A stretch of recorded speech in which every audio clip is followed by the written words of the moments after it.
Data from CDC and other experts continue to show that the COVID-19 vaccines we are using are effective and can prevent severe disease, hospitalization, and death. As all adults now become eligible to get vaccinated, I want to again point out two really encouraging pieces of data. First, we recently released a study on how vaccines are working in the real world. Among nearly 4,000 healthcare personnel, first responders, and essential workers who received the Pfizer and Moderna vaccines, the risk of any infection, asymptomatic and symptomatic, was reduced by 90% after receiving the 2 recommended doses of the vaccine. This study was yet additional evidence that these vaccines are working. The efficacy we saw in clinical trials is now being shown in the real world. Second, last week we released data on the number of so-called breakthrough infections of people who, despite being vaccinated, still tested positive for COVID-19 more than 14 days after they're getting their second vaccine dose. With any vaccine, we expect such rare cases. But so far, out of more than 84 million people who are fully vaccinated, we have only received reports of less than 6,000 breakthrough cases. Although this number is from 43 states and territories and likely an underestimate, it still makes a really important point. These vaccines are working. Of the nearly 6,000 cases, approximately 30% had no symptoms at all. This is really encouraging news. It demonstrates that what we've already discussed about these vaccines, they also help you prevent from getting seriously ill. Additionally, our current data suggests that COVID-19 vaccines authorized for use in the United States offer protection against the variants circulating in the United States. These data are now available on the CDC website at cdc.gov with information on how healthcare providers and public health authorities can report breakthrough infections if they see them occur. We will update the data as it is reported to the CDC. Based on these data, here's the bottom line. Getting a vaccine will help protect you. It will help protect others, and it will help us end this pandemic. The more people get vaccinated, the fewer infections there will be, which means fewer variants will emerge and fewer breakthrough infections will occur. And the quicker we can get back to doing the things we love. By working together, taking precautions, and all of us getting vaccinated, we can turn the corner on this public health crisis. Thank you. I'll now turn things over to Dr. Fauci. Thank you very much, Dr. Walensky. I would like to expand a bit on the theme of what today means, namely April 19th. Can I have the first slide, please? As you've heard so many times, right now, all adults are eligible for COVID-19 vaccine that can get vaccinated. And by adults, I really do mean a little bit below that. People 16 years of age or older now can get vaccinated wherever vaccines are available. For those who are hesitant about vaccines, we have a great deal of confidence in the ability of the American people to do their own homework, to make up their minds based on the data. Next slide. So let's take a look at what vaccines are. They're efficacious in clinical trials, effective in real-world settings, and they're safe. And there's real data, not just opinion, but data to back each of that up. And we invite people who are in the process right now of making a decision about whether they want to get vaccinated to look at the real transparent data. Next slide. Have these vaccines been efficacious in clinical trials? Next slide. We know for sure they are. This is work that has been done in tens of thousands of people in clinical trial, has been peer-reviewed independently, and published in scientific journals, with Pfizer and Moderna showing the efficacy here from New England Journal of Medicine papers. Next slide. The same holds true for J&J. All three are highly efficacious in clinical trials. Next slide. The next question is, are they effective in the real world setting? There's real transparent data about that. Next slide. For example, if you look at the real world effectiveness, there are a number of studies. I'm just going to give you some examples. In over 23,000 employees at the University of Texas, the infection rate was minuscule among vaccinated employees, 0.05%. The CDC, looking again at the real world effectiveness, showed that in almost 80,000 person days with full immunization, 0.04 per 1,000 person days. Next slide. More data showing that when you look at mass vaccination setting nationwide, comparing 600,000 vaccinated people, which max control in Israel, look at the real world efficacy. Next slide. Speaking of Israel, look at the relationship between vaccination and the number of cases. In Israel, 61.8% have received at least one dose. We are not there yet, but we can get there. Next slide. Finally, is it safe? Well, we've been talking now about the extraordinary capability we have of monitoring safety, where an extremely rare adverse event of 6 individuals among 7,000 was picked up by the surveillance system. Next slide. What are those surveillance systems? There are many. There are follow-up on clinical trials. There's monitoring systems by the CDC, by the FDA, and other monitoring systems. So when we say a vaccine is safe, you're talking about an exquisitely sensitive monitoring system. So what we say to anyone who has doubts about getting a vaccine, we leave it up to you. Look at the data. The data speak for themselves. And on the last slide, we all want normalcy in America. The highway to that normalcy is vaccination. Very similar to what Israel has done and is doing. We can get there, and every single day, as we get 3 to 4 million people vaccinated, we get closer and closer to that normalcy. Thank you very much. Back to you, Andy. Thank you, Dr. Fauci. And just to clarify, I think you said 6 out of 7 million at last count. Is that correct? Yes. Yes. Okay, great. Let's open it up for questions. Let's go to Rebecca Robbins at the New York Times. Yes, thank you. The Serum Institute of India has been saying that the Biden administration is blocking exports of raw materials that it needs to make COVID vaccines. And the Serum Institute has also urged President Biden to lift that embargo.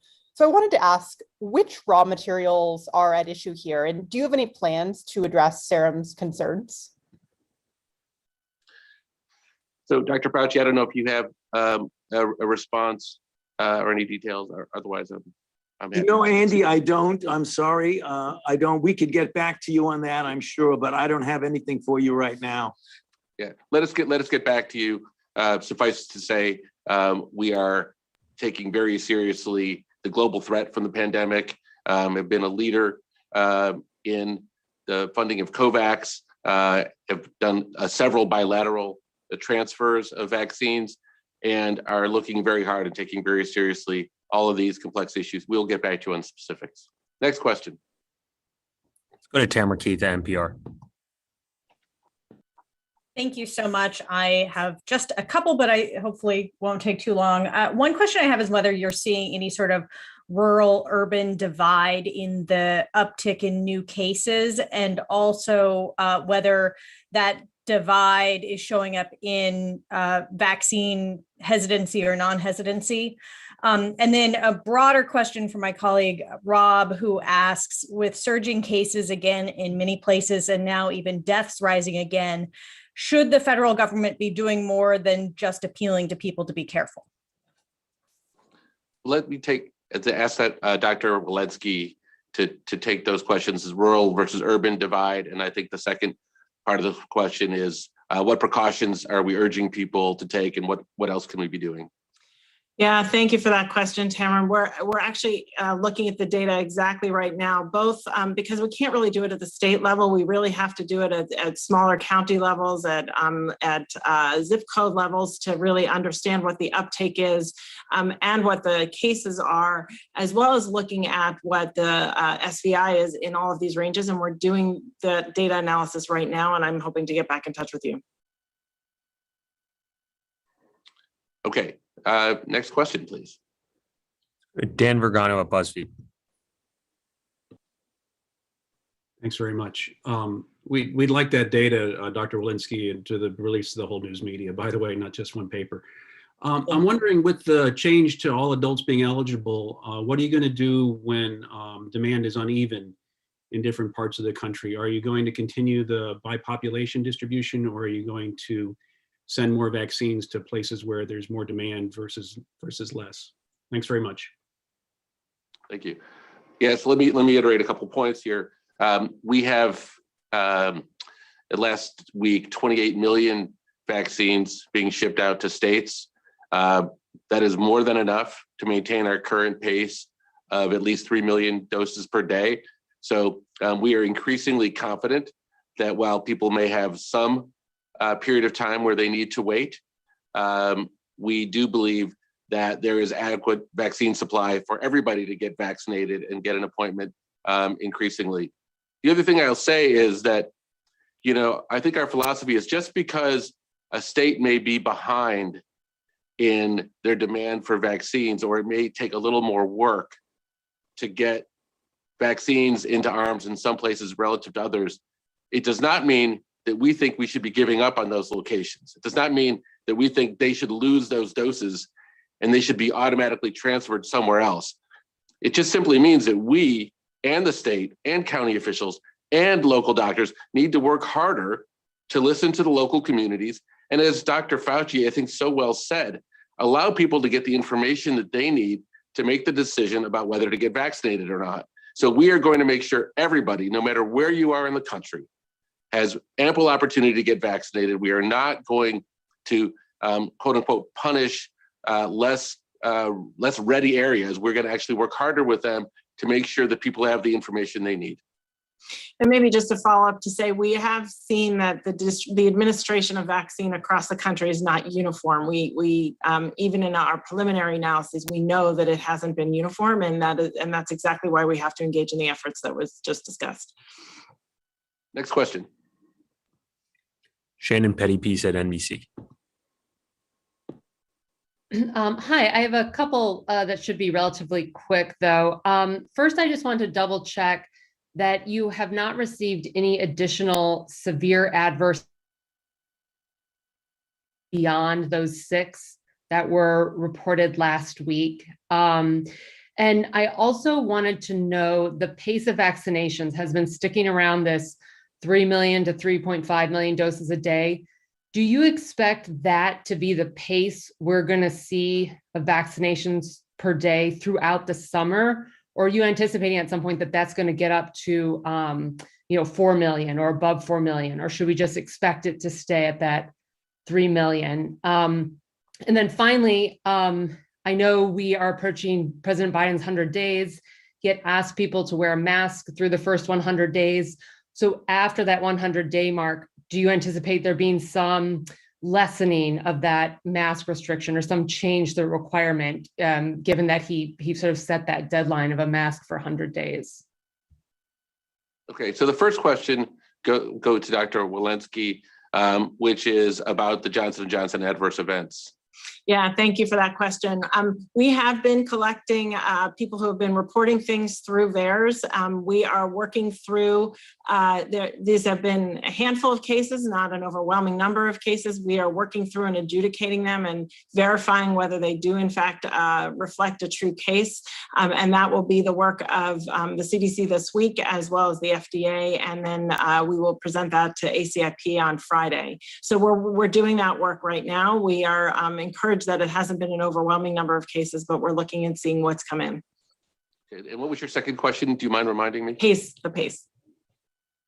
The pace, yes. I think you're asking was whether or not doing more than 3 million vaccines a day is whether we do even more. And I think I heard you say how impressed you were that we were, as a country, able to do more than 3 million cases a day. And isn't that fantastic? Obviously, there is no number high enough for us. And we are putting 28 million vaccines a week into the field and doing everything we can, working around the clock with states. And states are doing everything they can to work around the clock. So I'm not going to predict what that's going to look like in the future. I'm not sure I would have predicted that we would even be at this point. But I can tell you that we are more than prepared to sustain the pace. And I would just reiterate that today's a day when there are so many Americans that still think getting a vaccine is a complicated, confusing process, because when it rolled out, indeed, it was more challenging and more difficult. So we need to remind people that it's easy, because there's a lot of people that want to get vaccinated, but they think it might be challenging. It is never been easier. If you're over 16, you are very likely to be very close to a vaccination location with an appointment near you. So please take advantage of that. Then you had a third question.